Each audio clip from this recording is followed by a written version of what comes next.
I want to start with something that I know any scientist you talk to will give out as key frustrations that they face, especially in terms of communication.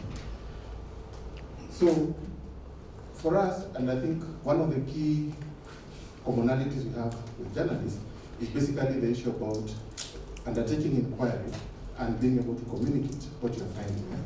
So here I'm just saying that inquiry starts when you start differentiating between correlation versus causation. What are things that move together, and what are things where you have one factor causing the other? So I don't want to forget that, because I think for me that is key, because it starts now, that's now where we start asking questions. And I really want you to pay attention to this, and you can critique what we've done, because actually as scientists we thrive on critique. Somebody telling you that you could have done better here, or what, that kind of thing. So we know that there's a petition that was launched in the National Assembly, basically seeking a total ban on agrochemicals that have been banned in the European Union. And they made several claims. So one of the claims was that, of course, agrochemicals have adverse effects on human, animal, and wildlife health. We don't have adequate regulatory oversight on the use and disposal of pesticides, and also there have been claims that the industry is just quick to make profits and driven by profits rather than the welfare of both humans, wildlife, and environmental. And this mainly because this petition was launched under the Minister of Health, and the campaign actually focused on the health aspects of the misuse of pesticides. At the point where the petition was launched and now it's started to debate, central stakeholders, especially from agriculture, started to push back, right? By pushing back means that now we're engaging in that debate, because initially it was just one side. Okay? And just again to highlight the key claim. So this is the petition that was presented to the Senate. I think from the back you cannot read, but the first statement here is saying that there has been an increase in the prevalence of chemical pesticides in Kenya, which pose a risk. So we know that, yeah, there could be an increase. And I just want to show some of the statements that you need to pick out, so that you can even question the people who are raising this question. And they even highlighted that between 2015, within a span of 3 years, the growth rate in terms of chemical pesticides was 144%, right? And of course, any policy maker, if you see this, it's very alarming, right? So where is this pesticide being used? We've not increased our land, we've not reclaimed the lake or the ocean, so that we can actually say that our land is expanding. So it means that we are likely to be consuming food that is laced with chemical pesticides. But there's a statement here that nobody seems to have picked. There is no data concerning the use of pesticide, concentration of pesticides in water, soil, or food, and the related impacts. So they're also acknowledging that although they are making these very strong claims, that there is no data, right? So that's a very significant statement, especially in a petition that is being used to push for a ban. So that's just on the petition. So the industry approached us, and what they wanted us to do was to do a study. What would happen if this ban is effected? So assuming that the petition is successful, what are the potential impacts? What does this mean for food security? What does this mean for livelihood of our farming communities? What does it mean for agricultural value chain developments? And generally, what does it mean for overall economic growth? So you can see here now the problem has stopped being a health issue, because that was the start of the petition.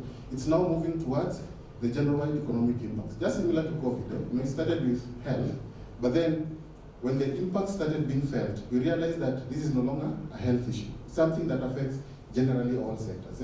So we, again, just had to go back to what we do best. So first of all was to look at what is the data available and what does the data say, right? So the first data that we looked at was the issue about the volumes. Remember that one of the things that has been stated is that there has been a 144% increase between 2015 and 2018. And you can actually see it is this one here, from this one here to from here. So you can actually see there's been a steady increase there. But then, does this really qualify that statement? Is that statement factual? What do you guys think? It's not factual, because it's being taken out of context. Like politicians like to say, you're being misquoted. Because for you to make such strong claims, you need to see the trend, right? So is it that we were not using pesticides and then over the last 3 years we've generally started using pesticides? So if you had included the 2014 data, you could have seen, in 2014, we've used, I think the volume that is closer to this is the 2021. We don't have it here as yet, but the 2021, because of the desert locust infestation, that is when we had a similar high volume here. But you see, by not showing you this drop from 2014 to 2015, that is the first sign that you can actually see that somebody is manipulating the information that they're giving out. Then the next thing that we did here, because these are the classes of pesticides, and some of these are, we know that the ones that are heavily used in agriculture would be these three. The herbicides, of course, we still have some insecticides that are used for health, like spraying on mosquitoes and all that. But for us, we know that most of this would be here, and these are the major classes. So we can again try to look at that and see the trend. And here you can actually see the pattern. But then for us, what was more interesting is what is driving the use of pesticides. And the first thing that we found was the correlation with the shocks that we get in agriculture. So if you've been reporting in agriculture for long enough, you remember that we've been having shocks. Now, because of climate change issues, it's almost like almost every other year, there will be some disease or pest shock that affects farmers seriously. So we remember actually I think we even missed out on some, but if you remember the 2012-2013, we had diseases on some of the major cereal products. So we had MNLD, which was very devastating for maize. We had wheat rust, which was very devastating for wheat. We had blast, which was very devastating for rice. All of these diseases are controlled by agrochemicals. So you can actually see that this spike that you're seeing here is consistent, that farmers are basically facing a shock, and in response to that shock, there is no farmer who will sit and watch as he loses his crop and is not doing anything. He has to intervene, right? Looking more closely, you remember when we had the 2017 we had a drought, if you remember. 2018 we had very good rains, and with those good rains came with the fall army, right? And if you remember the stories even that were in the media then, we had stories of farmers mixing pesticides to come up with a cocktail, because you spray what you know it doesn't work, right? But then this is consistent. You can actually see the volumes even in 2018 were much higher. So when farmers are mixing volume, and I think I want to relate with what Ojepat just before lunch mentioned, that's a clear case of misuse. So what is driving misuse? Is it that farmers don't have adequate information? Is it that they don't know the levels, right? So like if I buy 100 mils, instead of mixing with a liter, I am mixing with 10 liters so that I can cover a wider area. Then I realize it doesn't work. Then I come with something else. But the key thing is that is misuse because of lack of knowledge. It's not intentional, right? Then you've seen the other stories, like you've heard about the tomato farmers who are using acaricides to make sure that no insects lands on it. You've seen those stories. I'm sure not you are the ones who wrote, but they've been in the media, right? Not even in social media. So there could be that kind of deceit from a farmer side. But then how many farmers represent? If that one farmer is cheating, how many farmers does he represent? Right? Because those are stories that can help us contextualize so that we can even now talk about policy action. Right? But then even as we're looking at all this, one of the biggest underlying questions we have, how much pesticide do we use per acre of land, right? Because although we're importing all this, it doesn't mean that every other farmer is using pesticides on their farm. If you consider, I think right now, the highest concentration we have of pesticide use is in horticulture. If you go to cereals, they may not be an issue. In fact, for people who do beans, you rarely hear people saying that they're spraying beans, apart the guys who are doing maybe French beans, or the snow peas, or cow peas, those kind of beans. But the normal common bean, it's very hardy. Unapanda, inamea, unaharvest. You don't even put fertilizer. Unasema hiyo ni kwanza ya kuongeza udongo kwa shamba. So what is our per capita use? So here we got actually we got data from FAO that in 2018, kind of comparing across different countries. Actually, they had compared the 4 continents: Sub-Saharan Africa, Europe, Asia, and Latin America. I left out Europe and Latin America so that you can actually compare. The reason I'm doing this comparison is because the ban is anchored on the EU, right? So you can actually see, even in the region, the people who are doing, this is kilos per hectare. So people who are doing in the region, who are using more in the region of Rwanda, in Kenya we are doing less than 1 kilo per hectare, right? So, but it doesn't mean that everybody is using 1 kilo per hectare. What it means is that if you consider the pesticide use and how much land we are actually cultivating, it's less than 1 kilo per hectare. When you compare that to Europe, some countries are doing even 10 times, like the Netherlands. So although we are saying that, yeah, we have an issue here, we have continents. In fact, we are the least, Sub-Saharan Africa is the least in terms of pesticide use. So it starts with Europe, then Asia, Latin America, then Africa, if you compare the four regions. So we don't necessarily have a problem with using too much. Our problem is how to use it. That would be what we can conclude that the problem for us is not necessarily that we're using too much pesticide, but it could be maybe how we are using those pesticides. But again, I don't want to say that is our conclusion, but we can say from here we can actually deduce that. So then what does this mean in terms of what we wanted to establish? So as you all know, when it comes to agricultural commodity, we are deficient in most of the major staples that we consume. Apart from maize, where we usually say that we are importing about 10%. Most of these key commodities, we are, even including onions. I think you remember there was a story last year that again brought some buzz that we are importing onions from China. We are relying on imports to be able to meet our demand. So what that means is that if today Kenya closes the border and says that we are not importing food from outside, a few of us, or some of us, we don't know what percentage, but some of us will starve to death because the food that we produce is not enough to feed the population. So we must import, right? And this is what this table is showing. This is the import dependency ratio, and we have these crops. And basically what we're trying to show here is that when you have zero, of course, it means that you're importing less, but for something like potatoes, it's basically because of lack of data. Because potato is a cold storage, like the dry grains, and this one is even acknowledged even by, for example, Potato Council or even the ministry, because we don't document, for example, how much potato we usually get from Tanzania. But we know that in December, there is no region that is, right now our regions are harvesting potatoes. In December, there is no region in Kenya that is harvesting potatoes, because you don't do potatoes as irrigation. Most of what we'll be consuming in December will be probably from December.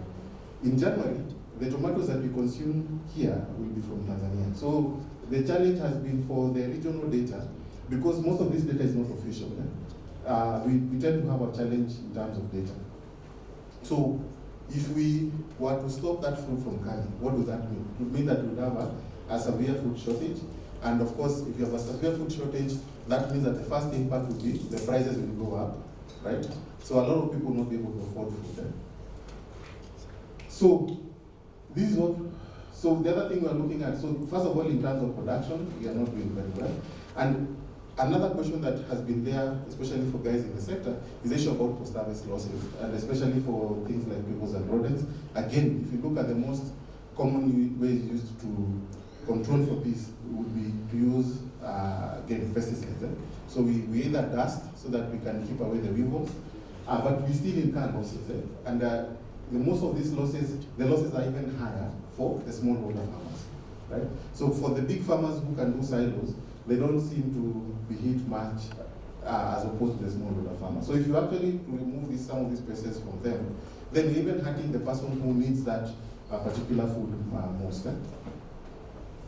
So the key question in terms of the key construct of the ban is being driven by the aspect of food safety. So the question is,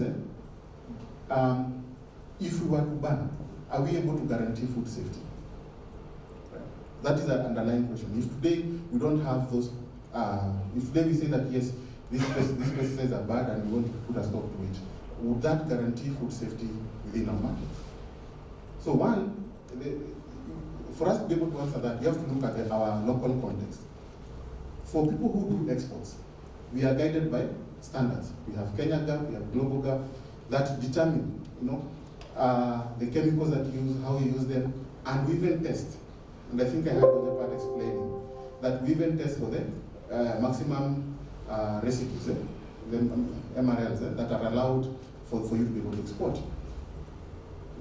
What standard do we have for local food? If today we go to Marikiti, is there any standard that we can actually say that is guiding what comes to Marikiti? We even know for a fact that some of the food that is rejected in JKIA comes back to the local market. So what does that mean in terms of food safety? Do we even have the capacity to say that today if we impose a ban, right? Because if you're banning, remember, we are like, Kenya is in the EAC, right? So we have a common market protocol. That protocol dictates that food that is coming from Tanzania or Uganda or Burundi should not be stopped. That food should be able to freely come in. Do we have systems to be able to put border points that will check whether those guys are adhering to the same standards as we are doing? What if today, some country like Pakistan, for example, Pakistan, we import a lot of rice from them, right?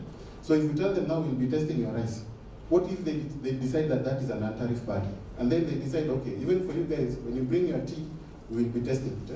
What does that mean? And if you remember the tariff story that was there in 2011, remember when we immediately adopted the common tariff, the East African Common External Tariff, we imposed a 70% ban on the rice. Then they said, okay, for your tea, we'll do 50%. Then we realized we can't drink our tea. It's too much for us. So we had to go and tell them, okay, now let's talk. Let's see. We have this, and then Kenya now had to go to EAC and request for a waiver because rice is an important commodity here. And if there are major suppliers, and if we are going to have this in place, then we are going to have a problem with our rice. So what if, again, we create a trade war with some countries that will interpret that as an non-tariff barrier? And then whom is benefiting the most from all this? Is it our local farmers? Is it our local consumers? Is it outside farmers or producers who are now selling to us? Because now even our own producers will probably not be able to meet some of these standards. So those are questions that we have to ask, especially when we think about food safety. So the key thing, again, going back to the claim that I mentioned earlier, I think I had shown in the petition that the industry is driven by profits. So we had a discussion with the industry whether they are doing anything to try and promote safe use of pesticides. And we found that yes, they are doing some of the things. They have a mark of quality. And remember that also pesticides face the same challenge any imported good faces. The issue about counterfeits.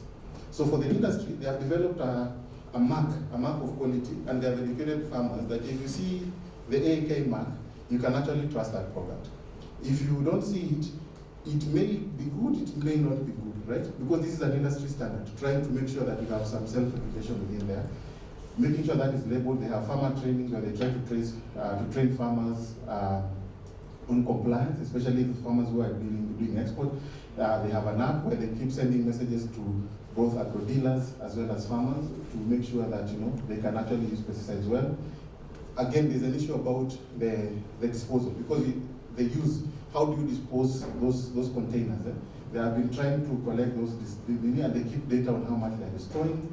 Then there is I think pesticide doesn't expire per se, but then that pesticide has not been used. It has to be disposed. Again, the industry has been trying to do something on disposal, as well as the most important one for us, especially when you think about use, is the issue about training the service providers and ensuring that people have equipment, the PPEs. Very many farmers will not wear masks, will not wear the shields. I mean, I've done it myself, but I don't know why we do that. But sometimes, even after spraying, I know that day I have to take a lot of milk, because I even feel the heat because of those droplets. You don't see them during the day when you're doing your spraying, but of course, in the night after you've taken a shower, you'll be feeling some sensation because you don't have the fully protective gear for you to undertake spraying. So these are key gaps that we know that are there. So then, the other thing that, now coming back to here, one of the key things now we were trying to do in this study was to assume that the ban is effective, right? So we have this class of pesticides that has been banned, targeted, and these pesticides, they are used for certain crops. So what would happen, and this is just like a counterfactual, what would happen if we didn't have those pesticides available? So assuming that if you're a tomato farmer, and yeah, these names are a bit difficult to pronounce, that thing is banned. So what happens to Tuta absoluta? So Tuta absoluta is very devastating. It's like an MLD for maize. So you basically have a total crop failure. And now we were trying to document this for different crops. What would be the expected losses if these pests or diseases are not controlled? Again, maize has a number of them, and again, you can actually see, like for tomatoes, it ranges from, you'd expect 70 to 100% loss. For potatoes, it's 60 to 100%. For maize, again, it's a big variation depending on the pest or disease, but it's, again, you can actually see it's ranging from 10% to about 90%. Then for coffee, it's ranging from 50% to 100%, onion is 60%, rice is ranging again from 60 to 100%. So what this means is that if you have this crop and you have, because what's available in the market doesn't control for it, and the assumption is that this ban will be immediate, right? So even for us, although we know that there's an option that we can actually now start thinking of products that are complying with that particular regulation, those things will not happen in a flash. So you need, again, the government must invest in R&D. You need some time to do product development, product testing before even commercializing. So at least this would be short-term losses that you would expect. But then remember that if you're going to do this, you have to do this for products that are coming from outside. Does that make sense? So if today we say that you're banning this, we cannot say that now we'll go and get maize from Tanzania, because Tanzania, they're also using these classes of pesticides. So it doesn't make sense from a food safety point of view to say that we are going to ban in Kenya, but we're going to import from outside. Because the people that we're importing from, they should also be subjected to the same standards. Yeah, again, this is for wheat.